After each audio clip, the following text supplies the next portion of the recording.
ती नाद बनून ताईंच्या घरी गेलीस. एवढंच नव्हे तर मला सुद्धा भुरळ पाडलीस. इतकी की मी तुझी आणि ऋषीची एंगेजमेंट करायला निघाले होते.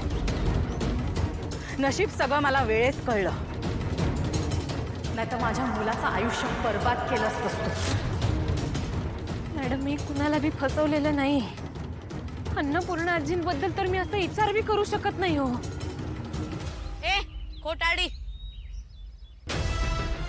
आंटी, ही मुलगी एक नंबरची खोटाडी आहे. तिचं अजिबात ऐकू नका. आधी माझ्या आजीला फसवलं आणि आता रेशा फसवतीये. आणि फक्त फसवत नाहीये आंटी, तिने त्याला कामाला लावलं. भर उन्हात तो शेतात काम करत होता. आणि तुम्हाला माहिती आहे राहायला कुठे दिलं त्याला? त्या घाणीत राहायला दिलं. स्मेल येतो तिथे बफेलोचा. त्यांच्या मध्ये राहायला दिलं तिने. गप्पा बस.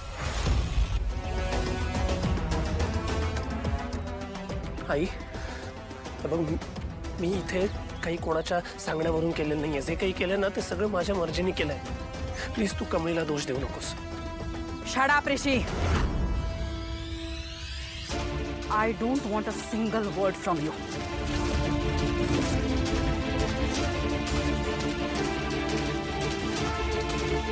या मुलीला चांगलंच ओळखते.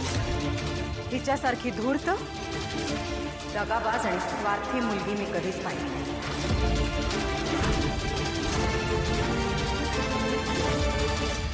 श्रीमंत मुलांना गाठायचं, त्यांच्या पैशांवर टल्ला टाकायचा. हे सगळं या मुलींना वेगळं शिकवायला नको. रक्तात असतं एन्जॉय.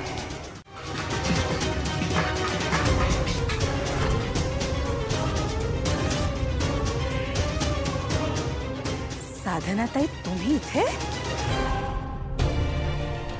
मॅडम, पोरीची काही चूक झाली असेल तर तिला माफ करा, पण कमळी तशी नाही हो.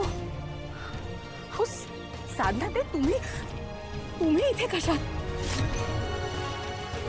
ही कमळी आहे ना, ही दिसते तशी नाहीये. ही आपल्या ऋषीला फसवते. तुमच्या गावची आहे का साधनाताई? पण तुमच्यासारखी साधी सरळ नाहीये हो. नयनतारा आंटी, एक मिनिट. ही कोणी साधना पिधना नाहीये. ही सरोज आहे, सरोज, कमळीची मॉम. आई,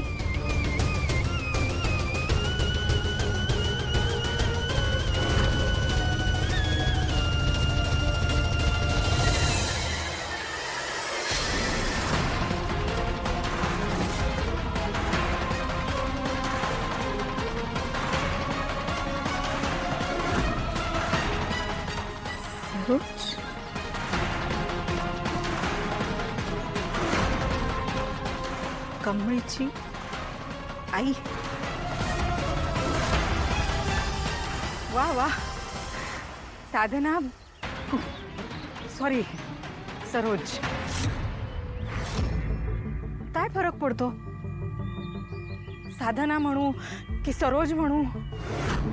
तू माझ्या घरात शिरलीस ते साधना म्हणून, आणि तू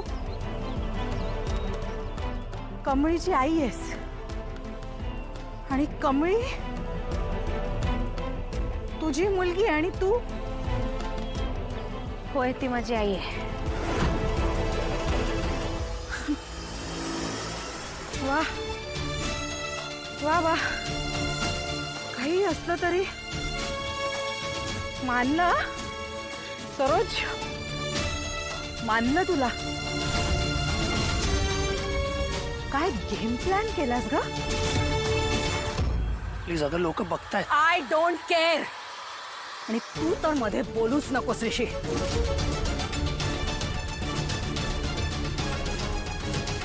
साधना, तू माझ्या घरात आलीस, माझा विश्वास जिंकलास, स्वतःची खोटी ओळख सांगितलीस.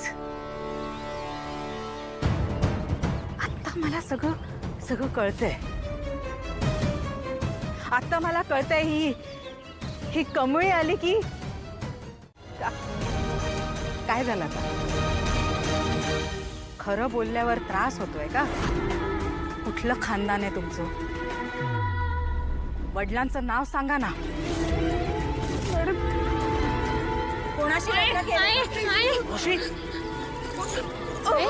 जाऊ.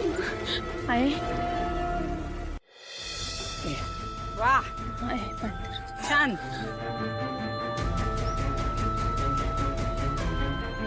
आई बास झालं आता. आजपासनं एकाच बाजूने विचार करून वाटेल ते आरोप करत बसलेस तू यांच्यावर. हे सगळं बोलताना तू फक्त त्यांचा नाही माझाही अपमान केलायस. ऍब्सोल्युटली, अगदी बरोबर ऋषी. आता तुला हेच वाटेल. छान हा, छान. तुम्हाला जे हवं होतं ते झालं.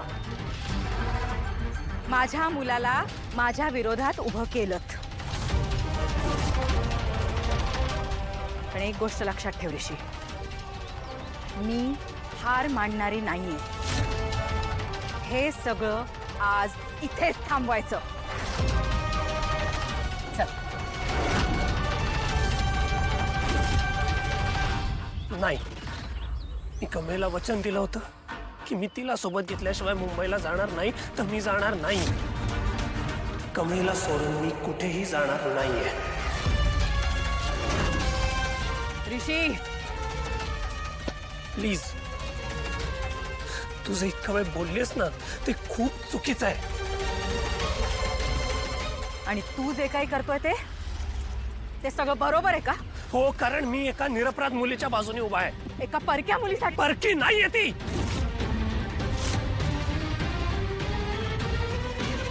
आज इथे सगळ्यांसमोरच सांगतोय मी, माझं प्रेम आहे कमळीवर.